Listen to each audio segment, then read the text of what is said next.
嘿，我是阿西。你是否也出现过这样的问题？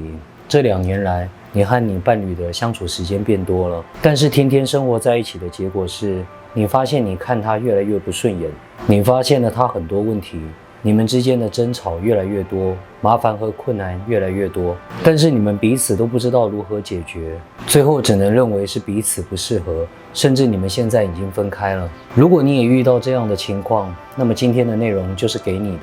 根据统计，2020年和2021年这2年，全球的离婚率比起2019年增长了34%，并且至今仍然持续攀升中。这样的趋势导致很多人产生了一个疑问：为什么在一起的时间变多了，我们的关系却变差了？很多人每天努力的工作，想要赚取更多的金钱，他们最常对自己的伴侣说：这样才能保障我们的未来。我现在把时间都花在工作，就是为了以后有更多的时间陪你，对吧？现在透过疫情的帮助，你们有大把的时间在一起，但是结果发生了什么？你发现长时间在一起是灾难的开始，因为平时你还可以逃避，你可以去工作，你可以去找朋友，你可以去参加社交聚会，你可以去做其他1000种事情，所以你们接触的时间很少，你可以搁置许多问题。但是现在把你们2个长时间的放在一起，你们就不得不面对一个事实：我们不知道如何经营关系。所以现在让我们实际的面对它，彻底解决问题吧。首先，当2个人靠得越近，关系就越容易产生问题，关系就越容易破碎。通常只有以下3个原因。第一个原因，你不知道如何处理你和自己的关系。如果你仔细去观察，你会发现你和对方的关系就是你和自己的关系。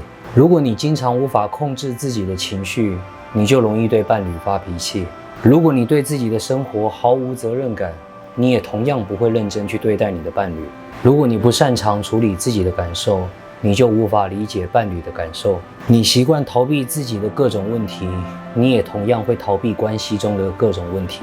还有太多的例子，你都可以拿来对照。你一定可以看见，你是什么样的人，你的关系就会是什么样子。关系是一面镜子，可以反映出你的本来面目。所以，针对这部分的解决方法，无论你现在处于什么样的阶段，每当关系发生问题，我建议你从自己身上去寻找原因。就像我上面说的，关系是一面镜子。如果你把同样的情况套用在你自己身上，你就会看出问题的症结点。看到这里，也许你会告诉我，你不明白我的经济陷入了困难，我承受了多大的压力，我的伴侣是如何的令我发疯。好，我明白。现在我们照着上面的方式解决。你的经济陷入困难，你面对很大的生活压力，加上你的伴侣又不理解你，所以你烦躁，失去耐心，你也没有心情顾虑对方的想法。问题的根源在哪里？来自于你无法处理自己焦虑的心情，对吗？从这里下手，去处理你自己焦虑的方法，而不是去处理你的伴侣关系。如果你都无法处理自己的情绪，纵使换100个对象，结果又有什么不同呢？就是这样。下次当关系发生问题，从你自己身上去找原因。接下来，为什么当2个人靠得越近，关系就越容易产生裂痕？第2个原因，因为你在乎的只有你自己。仔细去观察，你会发现，绝大多数关系发生问题的2个人，如果你去问他们，他们都会告诉你：我觉得，我认为，我希望，我想要。我觉得他这样做让我生气，我认为他应该要那样做，我希望他可以考虑我的感受，我想要他改变这个或那个。说来说去，你都是关注你自己，但其实对方和你也是一样的。所以2个只在乎自己的人在一起，彼此都认为错误在对方身上。你认为他应该考虑你的感受，他也认为你应该考虑他的感受。再加上第1点说的，你们都不知道如何处理自己的情绪，结果就变成双方只能给自己一个结论：我们不适合。好吧，我必须说，这么自私的人，世界上没有人会适合你的，因为他们和你一样自私。所以怎么办呢？解决方法就是反过来。每当关系发生问题时，把我觉得变成他觉得，把我认为变成他认为，把我希望变成他希望，把我想要变成他想要。你只需要把你的思考方式反过来，如果你们彼此能够将焦点从自己身上转到对方身上，任何事都从对方的角度去考虑，那么你们的关系将会产生一个很大的转变，关系中99%的问题都会获得解决了。这很困难，我知道，因为从小你已经养成了习惯，凡事只为了你自己考虑，这并没有什么错。但是现在你们已经建立了婚姻，而婚姻的本质是互利与合作。避免婚姻中的冲突，最好的方式就是凡事以对方的出发点为考量。看到这里，也许你会告诉我，可是对方不愿意考虑我的感受。是的，这就是绝大多数关系会破裂的原因。所以记得，但凡涉及到关系，它就必须是双方同时一起行动。只要其中一方不愿意，那么这段关系就无法继续下去。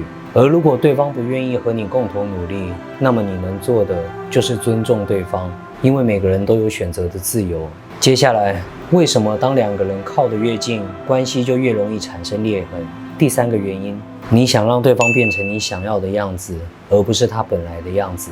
先让我们认清一个事实，我们建立的任何关系都是为了满足我们某方面的需求。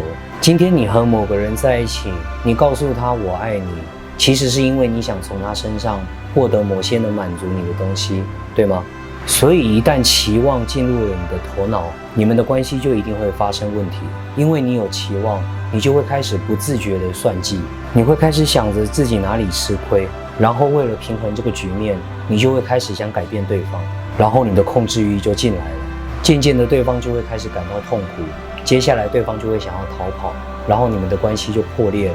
所以解决它的办法也很简单，就是完全放下你的任何期望，放下你对对方的期望，也放下你对这段关系的期望。对方没有义务满足你的需求，你的需求是你自己的问题。如果你感到匮乏，你感到空虚，你感到孤单，如果你希望凡事能顺如你意，这些都是发生在你的里面，外面任何人都无法替你解决。现在我们每个人都可以问自己一个问题：我和这个人在一起，是为了把爱分享给他，还是把它当作满足我需求的工具？如果我们对自己足够诚实，我们会发现我们的目的总是后者，不是吗？那么为什么你在关系中无法单纯的只是分享你的爱呢？只有无法爱的人才会期望从他人身上获得满足，而真正能够爱的人，他不会期望从他人身上得到任何东西。就像一朵花不会要求任何人，它独自散发它的芬芳。如果你恰好经过遇到了它，它会将它的芬芳分享给你；而如果你没有遇到它，它也不会对你有任何要求。就是这样，过去你已经走了很久的老路，但是你的关系仍然充满挣扎，你们双方总是感到痛苦。现在是时候了，尝试这条崭新的道路吧。有一天你将会有不同的体悟，那就祝福你们了。今天的内容是互相连贯的，尝试去执行其中一条，后面的2项就会跟着出现。同时我也希望你别相信我说的话，你必须亲身去验证和体悟，否则就会变成一种单纯的盲目。如果内容对你有帮助，就拿去做参考；如果对你没有帮助，就把它丢垃圾桶吧。你必须走出自己的路，你才是自己的老师。那就下次见咯，拜。I want this so much, but don't know if I can trust.